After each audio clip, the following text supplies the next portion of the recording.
começando mais um Ponto a Ponto. No programa de hoje, vamos falar sobre os estudantes que se formam em Santa Maria, mas escolhem ir embora da cidade após a formatura. De acordo com os dados do IBGE, a população de 20 a 24 anos é maioria em Santa Maria. Sendo assim, por que diversos profissionais formados por aqui escolhem seguir outros caminhos? Quem vai conversar conosco sobre esse assunto é o assessor de comunicação do CDL e ADESM, Guilherme Bica, o jornalista delegado regional do Sindicato dos Jornalistas Profissionais do Rio Grande do Sul, Sindijors, em Santa Maria, Matheus Azevedo, e o acadêmico de psicologia, Pedro Bofil. Sejam bem-vindos e desde já eu já agradeço a presença de vocês aqui conosco hoje.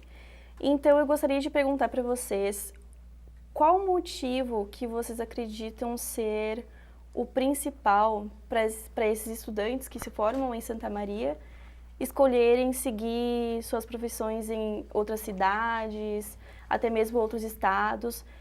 O que leva eles a ir embora de Santa Maria depois de pegarem um diploma? Quer começar, Matheus? Bom, agradecer o convite à Michele, ao curso de jornalismo da UFN, né? Obrigado pelo convite, agradecer também os debatedores que estão aqui comigo, né? O Guilherme, o Pedro, prazer estar com vocês aqui. E, bom, na visão, assim, como jornalista, né? Eu vejo que, por exemplo, assim, nós temos falar do campo do jornalismo para depois falar de um pouco mais abrangente, na minha visão, né? Nós temos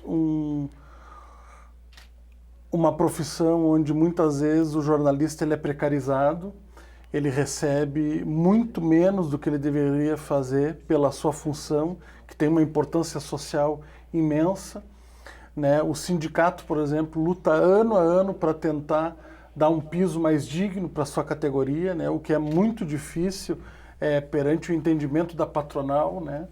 Então, e muitas vezes essa precarização leva as pessoas a se desiludirem, a procurarem outros espaços, né? Nós vivemos ainda as relações de trabalho, né, no Brasil, elas ainda estão atrasadas do ponto de vista se a gente comparar com outros países, né? Agora, nós estamos discutindo a jornada 6x1, né? Tem países na Europa que já tem uma jornada 4x3 e a economia deles avançou e está tudo às mil maravilhas, né? Então, eu acho que isso é um conjunto de coisas, né? E a gente não pode esquecer que a gente vive num sistema econômico que é o capitalismo, né? Onde, ultimamente, a gente está vendo aí um processo de degradação ambiental, de degradação do emprego, e isso acaba gerando, historicamente, migrações, né? Se nós seguirmos assim, a gente vai, daqui a poucos anos, correr o risco de ver migrações por conta do meio ambiente. E essas questões das relações de trabalho também acontecem, ver migrações. Bom, Santa Maria não é uma cidade industrializada, né? É uma cidade, então, acaba, de repente, comparado a outros centros, tendo uma menor oferta. Com a precarização do trabalho, é normal que muitas vezes o jovem procure outros centros, outras capitais, ou até sair do estado para tentar uma condição de vida melhor. Se a gente trouxer para Santa Maria, né? Primeiro, agradecer também o convite. É sempre bom voltar aqui na UFN, né? Onde eu me formei. Se a gente pegar um retrato de Santa Maria, né? A gente tem uma economia baseada no consumo, né? 80%, praticamente 80% do nosso PIB aqui em Santa Maria, ele é baseado no comércio e serviços, tá? E são empregadores, essas empresas que detêm o PIB de Santa Maria, são empregadores de baixo valor, né, digamos assim, de baixos salários, né? E aí, e também não são empregadores que demandam profissionais especializados, na sua maioria. Tu vai ter ali uma pequena massa de trabalhadores especializados trabalhando com esses empregadores, e depois tu vai ter uma massa de assalariados, né? Daí a grande maioria comerciários e tudo mais. Então, quando tu tem 80% de quem detém teu PIB pagando os salários médios de R$2.000, hoje a renda per capita de Santa Maria é R$32.000, tá? Isso é abaixo da grande média do Rio Grande do Sul. A gente está lá, eu não me lembro agora exatamente qual é a posição que a gente está em renda per capita no Rio Grande do Sul, mas R$32.000 dá uma média salarial de pouco mais de R$2.000. 56% inclusive, dos nossos trabalhadores em Santa Maria ganha na faixa de R$ 2.000, né? Isso a gente sabe muito bem com um custo de vida alto que a gente tem aqui, por conta inclusive das universidades, né? A gente gosta muito de dizer que a gente é uma cidade universitária. Tem os prós, mas tem os contras. O nosso mercado imobiliário é muito inflacionado por conta dessa procura por imóveis aqui. Então, tu tem um custo de vida muito alto, com salários muito baixos, e isso vai acabar nivelando o salário de todo mundo, inclusive dos especializados, para baixo também. E aí faz com que as pessoas que já estão na faculdade, que estão procurando estágio, que estão estagiando, elas já tenham contato com a realidade do mercado de trabalho enquanto estão na faculdade e já, enquanto estão estudando, já decidiram que vão embora daqui, porque sabem que não vão poder trabalhar. Ele olha para o lado e vê o chefe dele ou vê um colega dele desse setor que já é formado, está trabalhando ali, ganhando pouca coisa a mais do que ele enquanto estagiário. O próprio estágio não paga bem em Santa Maria, né? E tem muita gente que recorre a ele como um bote salva-vida para ter mais mão de obra, pagando menos e pagando menos imposto também. Então, no momento que tu não tem grandes indústrias, que tu não tem empresas de outros setores para empregar, tu vai ter sempre salários menores e aí tu vai ter também um êxodo, digamos assim, de profissionais da cidade que querem, com certeza, ganhar mais, ganhar melhor para poder se sustentar e sustentar a família, né, depois de formado. Claro. E Pedro, puxando para ti que está chegando perto da formatura e, consequentemente, precisa começar a pensar em qual caminho eu vou seguir, se eu vou continuar em Santa Maria, se eu vou escolher uma nova oportunidade em outro lugar. Tu enxerga desafios em Santa Maria para te achar um bom local para fazer um estágio, um local em que tu consiga conciliar o teu aprendizado e também, de certa forma, conseguir uma fonte de renda? Primeiramente, muito obrigado pelo convite, né, a equipe, o curso de jornalismo. E a minha questão, assim, eu muito já me vi, hoje, de um tempo para cá, já mudei minha ideia, mas inicialmente a minha ideia era sair de Santa Maria, né, porque, que nem disse o Guilherme, Santa Maria é muito vista como uma cidade universitária, é uma cidade onde tu vem para se formar e não... Pelo menos eu, na minha vivência, eu nunca tive essa conversa com outros de tipo mercado, de opções de trabalho em Santa Maria.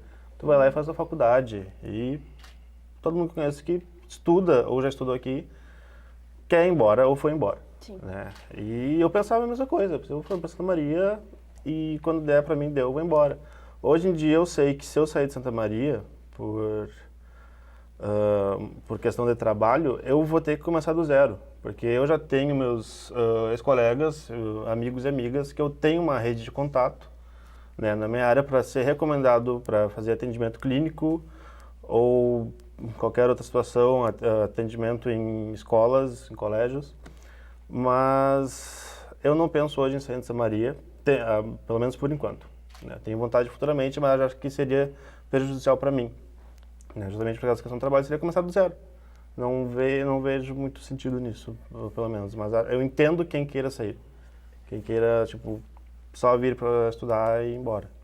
O exemplo do Pedro é muito bom, porque ele trabalha numa área que a gente consegue identificar muito bem isso que acontece em Santa Maria. Se a gente viajar alguns quilômetros até Santa Cruz, o universo de empregabilidade para a área do Pedro é outra completamente, né? Hoje em Santa Maria, se ele ficar, ele acabou de falar, eu tenho indicações, eu tenho uma rede de contatos aqui, que eu vou ter que começar do zero em outra cidade, porque eu já tenho indicações de pessoas que eu vou clinicar e tudo mais, né?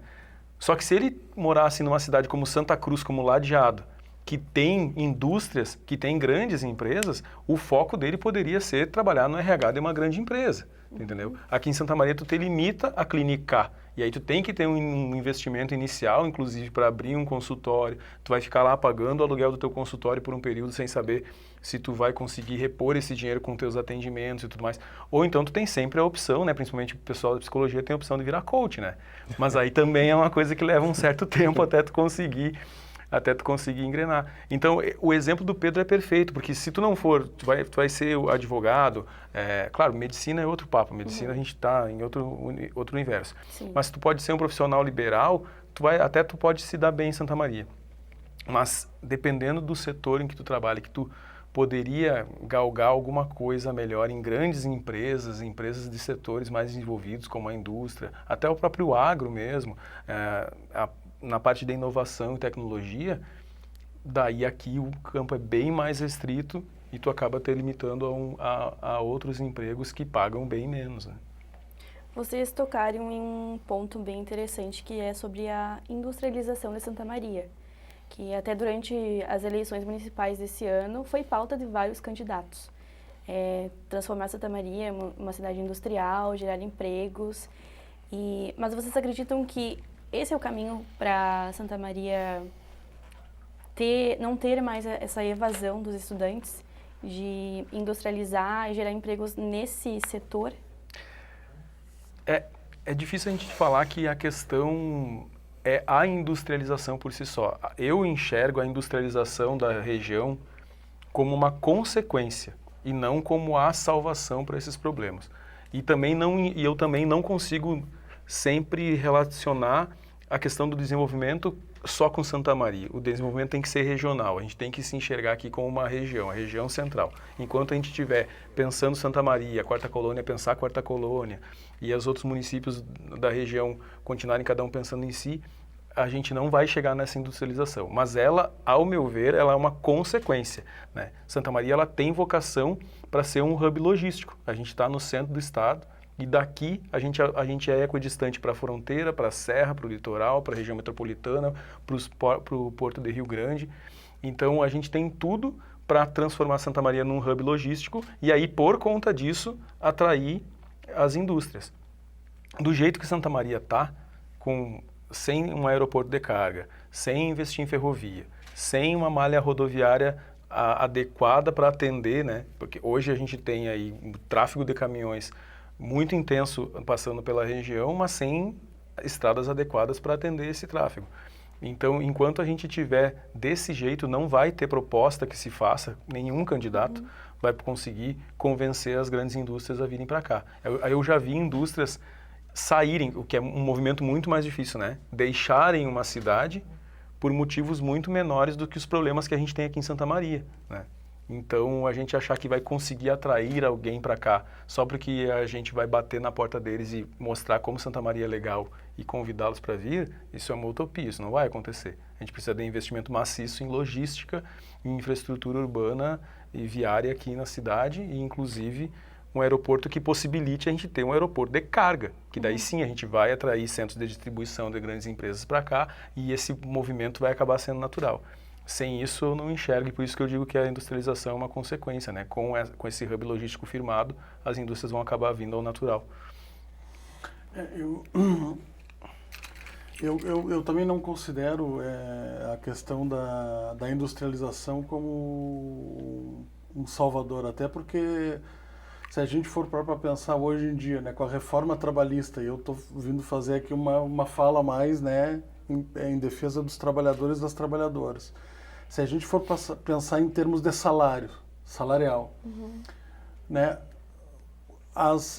com a reforma trabalhista, hoje, a questão do emprego, a questão da empregabilidade, a gente vê o atual governo federal dizendo, né, que o nível hoje do desemprego está em 6%, 7%, uma coisa assim. Tá, mas qual é a qualidade do emprego que nós temos hoje? Bom, nós tínhamos uma qualidade de emprego no início dos anos 2000. Hoje, o jovem, de repente, pensa o seguinte, pô, mas eu vou me matar trabalhando para ganhar essa mixaria, né? Porque é isso, é tu ser explorado, é tu dedicar, tu dedicar o tempo da tua vida para fazer uma coisa muitas vezes que tu não gosta. Para quê? Para o patrão enriquecer e tu não conseguir muitas vezes manter as coisas básicas da tua vida, que é a alimentação, pagar de repente um colégio para o teu filho, ter uma boa casa, ter um carro, enfim, ou ter condições, né?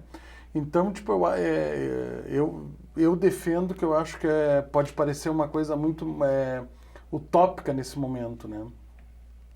Do ponto de vista, digamos assim, do pensamento dentro desse sistema, o que o Bica falou, acho que está coberto de razão. Com essa visão dentro desse sistema atual, Santa Maria, se quiser progredir dentro dessa visão, eu concordo.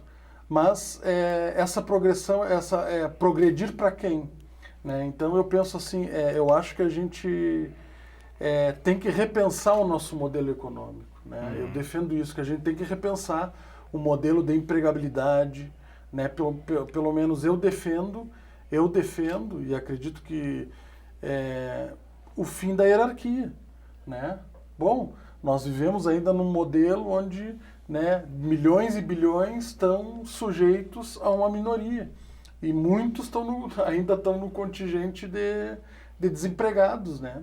Que aí quando tu vai reclamar pro teu patrão, não, mas acho que o salário tá pouco, eu estou trabalhando demais, etc. Tu não quer? Então tchau. Tem milhões ali na fila que querem o teu lugar. Porque é isso, nós rebaixamos tanto a questão da empregabilidade que de repente as pessoas, para se manter e sobreviver, elas estão aceitando pegar qualquer coisa. Então é isso, eu trago aqui essa discussão. Qual é a qualidade do emprego que uma indústria tem para oferecer? Qual é o salário que ela vai ter para oferecer para o santamariense? Então, por isso, eu também concordo, acho que por outro viés com o Bica, que não é a solução para o município, não. Certo. E pensando em que o jovem, ele está ali passando pelo processo de formação, ele já está analisando que os empregos que tem em Santa Maria, eles existem, mas eles não têm uma boa qualidade, como tu mesmo disse. O empreendedorismo, ele pode ser uma terceira via. A pessoa, ela vai olhar aquilo ali, mas aí ela vai pensar, bom, eu quero ser o meu próprio chefe. Eu quero fazer o meu negócio, eu quero decidir como é que vão ser as minhas coisas. Vocês acham que em Santa Maria esse cenário é aplicável? A pessoa empreender, criar o seu próprio negócio e assim tocar até, enfim, chegar à aposentadoria ou uma melhor oportunidade? Eu particularmente acho que eu não respeito, né, obviamente, né, quem pensa ao contrário, mas eu não defendo o empreendedorismo porque eu acho o seguinte, claro que eu sei que nem todo mundo que defende o empreendedorismo tem essa lógica, mas me parece muito que a questão do empreendedorismo é o seguinte, olha, nós não temos muito o que fazer na economia, né? Não tem muito o que ser feito, agora é meio que cada um por si, Deus por todos, não tem muito o que fazer, então, tipo assim, é contigo, tu vira empreendedor. E aí, tipo, eu não sei os dados, e até quero pesquisar, mas por ver palestras e outros teóricos que trabalham no tema, e eles falam o seguinte, que de 100%, 5% dão certo no empreendedorismo. E 95% são esmagados psiquicamente com a derrota de não conseguir ter dado certo. E isso eu acho desumano, tu colocar na conta das pessoas isso. Por isso que eu não defendo o empreendedorismo, não sou contra quem quer ser empreendedor. Porque uma coisa é tu querer ser empreendedor tu tendo capital, tendo condições. Uma coisa é tu ir numa favela e dizer, bom, agora tu vira empreendedor. Né? Eu acho que é de uma sordidez tamanha fazer esse tipo de coisa. Então, eu defendo, como eu disse aqui, eu defendo que nós temos como pensar um novo modelo, que não tenha hierarquia. Em vez de eu querer ser empreendedor, bom, vamos nós juntar 5, 10 pessoas e vamos coletivamente montar alguma coisa onde todos estejam na horizontalidade, não se tenha patrão, não se tenha empregado, não se tenha alguém explorando. Por que isso não é possível? Isso é possível. As cooperativas são um exemplo de que isso é possível, né? Eu vou te dizer assim, ó, eu seria um hipócrita se eu dissesse que o empreendedorismo não pode ser uma saída. Porque, afinal de contas, hoje eu só consigo sustentar a minha família através do empreendedorismo. Eu como jornalista, eu presto assessoria de comunicação, assessoria de imprensa para diferentes clientes ao mesmo tempo, de forma terceirizada, né? Emito nota fiscal para eles. Então, eu não sou empregado deles, mas porque se eu tivesse que trabalhar para um desses clientes, eu não conseguiria me sustentar e sustentar essa família, sendo empregado da carteira assinada, né, para um só deles, cumprindo as 8 horas diárias, né, a carga horária das 44 horas, ou 6 para 1 e tal. Então eu seria um hipócrita se eu dissesse, não, o empreendedorismo não é uma alternativa, foi a minha alternativa.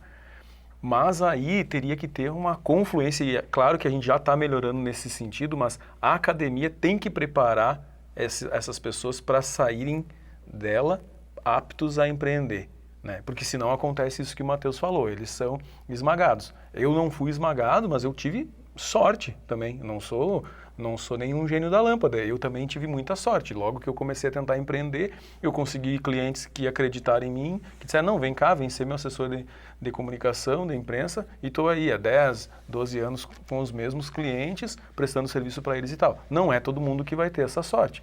Então, e eu aprendi a ser empreendedor, o que é um CNPJ, emitir nota fiscal, que tem que ir no contador, que tu tem que fazer uma reserva e tal, ao longo do processo, com os próprios clientes me ajudando, tu entende? Porque na academia eu não tive nenhum tipo de preparo para isso. Então, e aí, afora essa questão também, eu vou embarcar um pouquinho na do Matheus, porque tem um empreendedorismo mascarado, né? Porque tu tem pessoas que eles são motoristas de aplicativo, eles se consideram empreendedores, mas eles não são empreendedores. O cara que está fazendo entrega de lanche por conta e risco dele, arriscando a pele dele, o equipamento de trabalho dele, que muitas vezes até o coletezinho com a marca, ele paga para fazer propaganda para uma empresa, né? E andar por aí pela cidade entregando lanche em nome daquela empresa, por conta e risco dele. E aí ele se auto-intitula, porque é muito mais legal, eu concordo, tu dizer que tu é empreendedor, do que tu dizer que tu é entregador de lanche, ou de dizer que tu é motorista de aplicativo, ou de dizer que tu vende Jequiti, que tu vende Avon, que tu vende Natura, mas isso é um empreendedorismo mascarado. As empresas, elas travestiram este emprego sem responsabilidade social e sem responsabilidade trabalhista de empreendedorismo. Então isso não é empreendedorismo. E por isso também que hoje o governo pode afirmar que tem 6% de desempregados, porque eles estão preocupados com a taxa de ocupação. Então, muitas vezes, eu até não sei se atualmente ainda está assim, mas teve uma época que quem recebia Bolsa Família não entrava na taxa de desemprego. Bom, se tu tem que receber dinheiro do governo para sustentar a tua família, como que tu não está contemplado na taxa de desemprego? Isso é uma falácia, né? Então, o microempreendedor individual, os informais que vendem de pano de prato, se tu vende rapadura na esquina, o governo já não te considera como um desempregado. E ainda te considera como um empreendedor, mesmo que seja informal. Então, tem que ter muito cuidado com essa questão do empreendedorismo, porque hoje tem esse empreendedorismo mascarado, né? A minha fala até foi com esse foco, né? Não com foco, por exemplo, no Bica, que é um empreendedor, que eu noto assim, que é um discurso muito grande dos governos e de uma parte, é um discurso até com viés ideológico, de fortalecer a questão do empreendedorismo e de colocar na conta do cidadão, né, que ele vai depender por ele mesmo, a salvação depende dele. E é como o Bica falou, que condições uma pessoa a pessoa está trabalhando, nada contra. Eu, se estivesse desempregado, faria o mesmo. Óbvio, claro. Mas como é que vai dizer que uma pessoa que está trabalhando para o Uber ou para qualquer outro, muitas vezes, né, com uma empresa lá de não sei aonde que ele não consegue falar, sem seguridade alguma, essas pessoas que entregam muitas vezes lanche de bicicleta, cara, eles é uma das sacanagens da reforma trabalhista de 2017 do Temer, é a questão do trabalho intermitente. É assim, o cara precisou que tu carregue um lanche, ele te chama. Agora eu não sei, vamos esperar outro lanche. Tu fica esperando aí, pode demorar 1 hora, 2, 3, tu fica me esperando no olho do sol. As pessoas num banco dormindo, muitas vezes sem ter o que comer. É isso que eu digo aí, é muito sacanagem, né? Tu colocar na conta dessas pessoas, as pessoas precisam do amparo estatal, antes de mais nada, entendeu? E Pedro, agora que tu tá se aproximando cada vez mais do mercado de trabalho, tu já tem planos de como vai ingressar na tua profissão? Quer ser teu próprio chefe? Quer abrir uma clínica de repente? Ou trabalhar CLT 8 horinhas?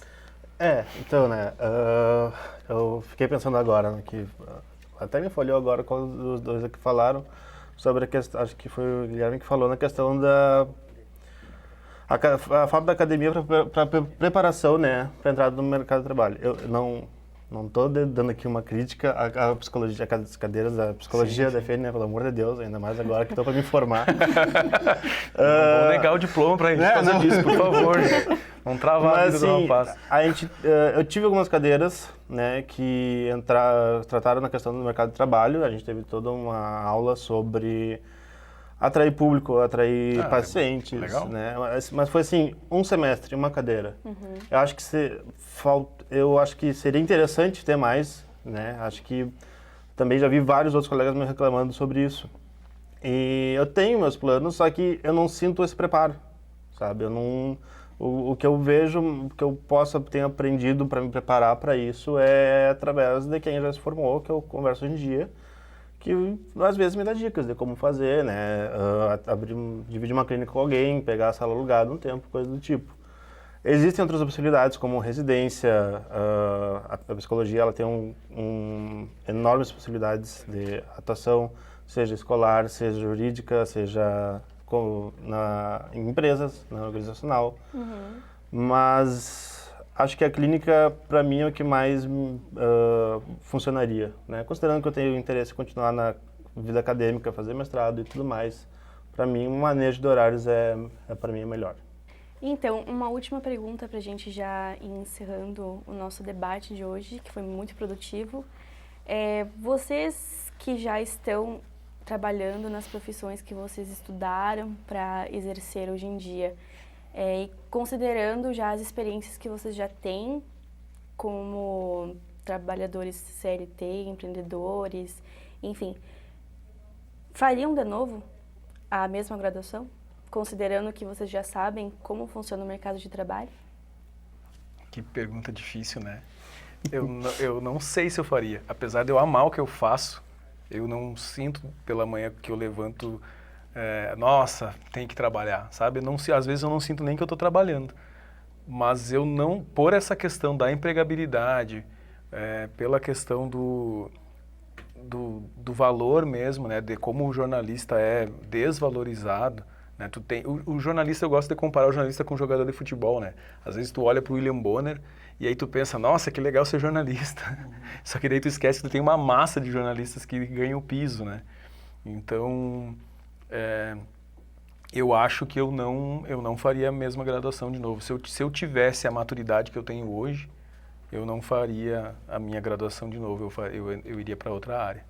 Né? E o meu filho, inclusive, ele me vê trabalhando e tal, né? Porque o jornalista tem essa questão da exposição, tu acaba se expondo um pouco, e aí meu filho me vê e aí ele, pai, eu vou ser jornalista quando eu crescer. E fala, não, meu filho, tu não vai ser jornalista quando crescer, tu vai ser engenheiro, tu vai ser médico, tu vai ser alguma outra coisa, né? Porque é complicado, assim, a gente ama o que a gente faz, a gente tem um papel social tremendo, mas a gente não é valorizado financeiramente como a gente deveria ser, ou como a gente pelo menos acha que deveria ser, né?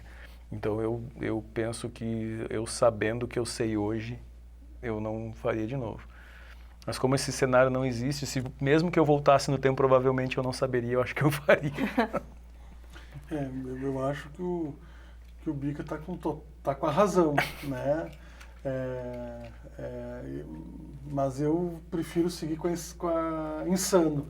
Eu acho que eu faria acho que a leitura que o Bica faz é isso mesmo, né? Se a gente parar e pensar na questão monetária, na questão de sobrevivência, tu com família, porque uma coisa é tu tá sozinho, outra coisa é quando tu tem filho, quando tu tem família para, né? Tu e a tua esposa lá, ou teu companheiro, enfim, batalhando, né? Para tocar uma vida não é fácil, né? A gente sabe que não é fácil. Mas eu acho que eu faria de novo, assim, sabe? Eu gosto muito de fazer comunicação pública, sabe? De estar num órgão público. Então eu acho que eu faria de novo. Mas é aquilo que a gente sempre diz. É uma profissão difícil. Muitas vezes a categoria, ela pensa isso, né? De repente eu quero ser que nem o William Bonner, a Fátima Bernardes, né? É a mesma coisa querer ser que nem o Ronaldinho Gaúcho, um fenômeno, né? Só que tem uma gama que não tem essa exposição, que não é um popstar, até porque o jornalista nem tem que ser, né? É isso mesmo. O que tem que aparecer é a informação, não o jornalista, mas então eu acho que se pensa muito isso, né? E é uma profissão que tem um cunho social e um comprometimento com a sociedade fundamental, né? E que precisa ser valorizada, né? E no sindicato a gente sempre está conclamando a categoria, né? para se unir, porque a gente tem que se unir para tentar vencer, para tentar trazer de novo a PEC que obriga o exercício, o diploma para o exercício da profissão. Isso é uma pauta número 0 da FENAGE, do sindicato, para dar um piso melhor para os jornalistas. Imagina um jornalista morar em Porto Alegre, nada contra, né? Mas tu receber 3 mil e alguma coisa, olha o preço, o custo de vida, né? E de repente, se tu tem família, tu tem filho, enfim. Então, tipo, a gente tem que se unir enquanto categoria e lutar cada vez mais para a gente ser reconhecido, porque o papel social da nossa profissão é importantíssimo. E tem mais uma coisa, né? Porque com o advento das redes sociais, YouTube, né? Todo mundo, isso vale para a comunicação em geral, não só o jornalismo. Todo mundo acha que é especialista em comunicação, né? Todo mundo tem um segredo, todo mundo sabe de alguma coisa que a gente não sabe. E aí se torna um saco tu ser profissional, especialista em uma coisa que todo mundo acha que domina. É mais ou menos como a minha avó, quando vai no médico, quer dizer para o médico que não, que aquele negócio ali não é um joanete, que aquilo ali é outra coisa, entendeu? Então a gente convive com isso o tempo inteiro. Pessoas que não têm a menor qualificação para corrigir um texto teu, mas querem corrigir teu texto, que querem te ensinar a fazer o que tu tem que fazer. Então, isso também degrada um pouco a profissão de jornalista, e faz com que a gente perca um pouco o encanto pela profissão, né? É que nem eu digo assim, às vezes no trabalho, e tu deve ter passado por isso, né? De repente o Pedro mostra outra situação na psicologia, né? A gente passa isso nos trabalhos da vida, né? Das pessoas muitas vezes quererem dizer, tem que tirar isso, tem que fazer isso, tem que fazer aquilo. Aí eu costumo dizer, né? Tá, mas tu não vai pro advogado, pro procurador jurídico, seja lá da onde, dizer como é que ele vai ter que te defender para tu não entregar a tua casa. O que o cara falou é lei, né? O médico, tu não vai dizer como ele tem que te operar para te salvar ou tu morrer. Não, tu confia plenamente. Por que na nossa profissão os caras têm que vir adaptar? Eu até lembrei agora de uma ocasião em que eu participei de um encontro de uma turma de assessoria de imprensa aqui, com alguns colegas da profissão, e aí comentaram justamente sobre isso, né, e perguntaram, e como é que faz para remediar isso, né, como que faz para travar esse tipo de coisa. E eu até brinquei, falei assim, cara, o médico, quando tu vai falar com ele, ele te enche de nome técnico, de termos técnicos da profissão. O advogado te enche de número de lei e uns termos que tu não entende nada. A gente tem que fazer a mesma coisa com o cliente. Tem que mostrar para ele que é ciência. Apesar de que seja uma ciência humana, que a comunicação é ciência, e tu tem que encher de termo técnico para cima dele. E aí tem muita gente que critica, né, a comunicação se apropria muito dos termos em inglês, mas é que é para confundir mesmo a cabeça do cliente, é para falar briefing, job, deadline e tal, para ele ver que aquilo ali não é brincadeira, não é um prazo, é um deadline, tu entendeu? Não é para ele entender que aquilo, tu estudou aquilo ali, tu sabe o que tu tá falando. Não é para ele achar que porque ele viu no YouTube, ou porque ele viu no Instagram, ou porque o sobrinho dele uma vez fez uma coisa, botou uma foto de gatinho e conseguiu 10 mil curtidas, que ele sabe o que é comunicação, tu entendeu?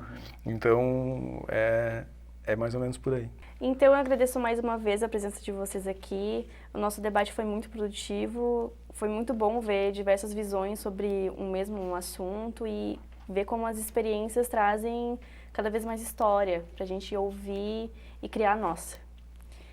Esse foi o Ponto a Ponto de hoje. Falamos sobre os estudantes que se formam em Santa Maria e escolhem partir, ou também escolhem ficar em Santa Maria após a formatura. Conversamos com Guilherme Bica, Matheus Azevedo e Pedro Bofil. Até o próximo programa. Tchau!